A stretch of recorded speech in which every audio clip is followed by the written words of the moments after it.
Let's get an analyst call then on this particular stock. We have Jignanshu, Director and Senior Research Analyst at Bernstein, who joins us on the show. Hi, Jignanshu. Thanks a lot for joining in. Well, you're one of those bulls on the stock. Now you have the stock that's down close to around 6%, following up a 12% fall that we've seen in the last 35 days or so. Tell us, what kind of multiple are you working with? Do you expect to see some kind of compression on that multiple? First of all, thank you so much for having me on the call today. Yes, DMart did report a relatively disappointing set of results compared to their history so far.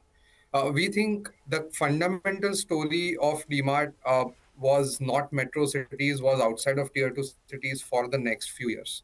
That story for us and the fact that their attractiveness to an average consumer in India who looks for value in buying their grocery basket does not change.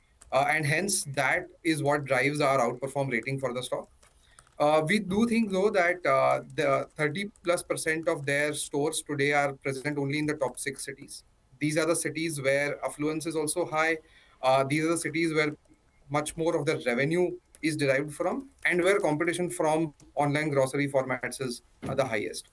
So we do expect a reduction or a compression in their earnings.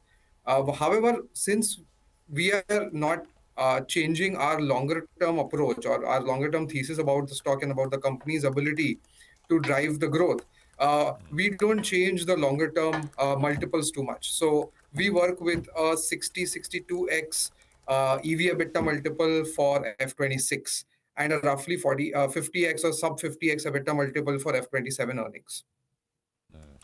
Jignanshu, hi, good morning. One of the things which you've also obviously thought about and written as well, and others are also pointing out, is the fact that how you stock up things at home, groceries, etc., which you used to sort of plan and purchase and have some, so you didn't have to run to the store nearby whenever you needed something. I mean that.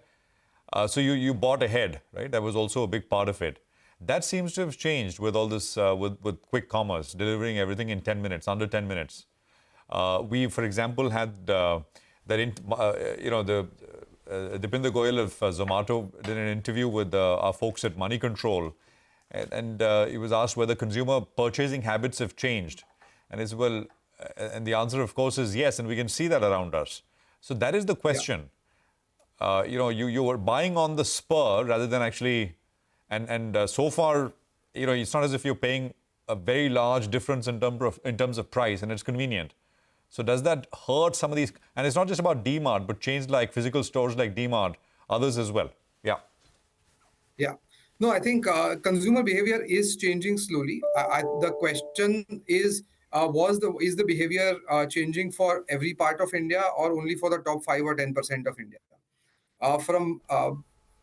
If I look at grocery purchase, even for tier 2 or tier 3 customers, or even for middle class Indians earlier, it was a combination of bulk purchase and everyday purchase. It was always a combination. I think that combination is shifting slowly.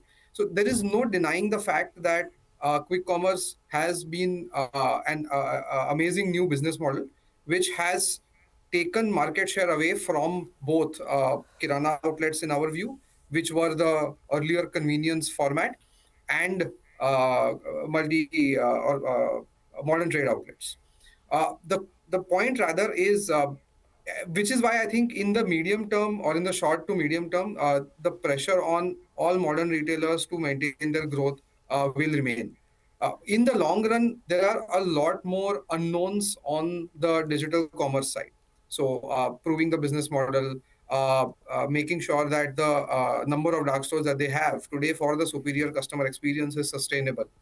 But most importantly, we have a grocery tracker which we maintain, where consumers who go to a DMart store or a modern trade store like Reliance or even Smart from Trent, they can save roughly 20% of their basket value versus shopping on e-commerce. And I think that difference is also visible, or it increases rather when you want to do private label purchase, when you buy the private label that modern traders offer. Jignanshu, I'm sorry to come in, but we're running into market opening. I think your target is 5,800 on Avenue, right?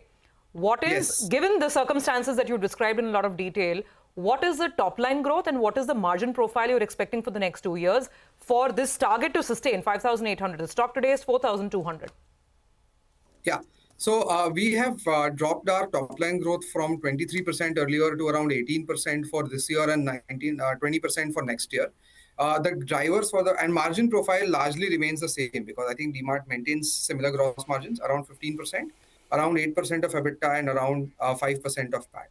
The driver is store opening, a little bit of DMart Ready, their own e-commerce app, and some private label push, which I think DMart will do to improve their margins. All right, right on cue. Jignanshu, thank you very much for joining us. Good speaking with you. Market open.